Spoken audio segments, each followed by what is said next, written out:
So hi friends, good evening সবাইকে। দেখো এইমাত্র ক্লাস থেকে বাড়ি এলাম। এত ভিড় হয়েছিল প্রচণ্ড, ট্রেনটায় কল্পনার বাইরে।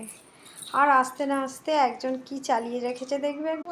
সকালে যে থেকে এসেছে জিনিসটা ওর মিমি দিয়েছে।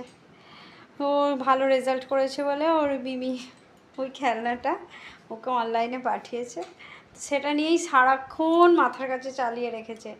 বাড়ি ফিরতে না ফিরতে আবার স্টার্ট করেছে। দেখবে একবার, দেখো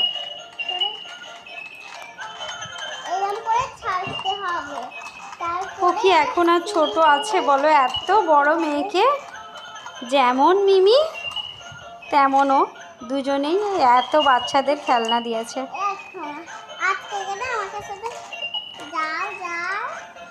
সারাক্ষণ ওইটা নিয়ে বসে আছে আজকে যে থেকে এসেছে। এটা তো আমার মেয়ে দিয়েছে, তাহলে আমি চালাবো না, তোমরাই বলো না এটা তাহলে নষ্ট হওয়ার জন্য দিয়েছে। এই দেখো প্রথমে আগে আমি এইরকম করে তো দেখলে ওর বক বকা শেষ হবে না, ওইটা নিয়ে আজকে সারাদিন পড়ে থাকবে। চলো টাটা বাই বাই। আমি একটু চেঞ্জ করে ফ্রেশ হয়ে নিই, মুখ হাত পা ধুয়ে।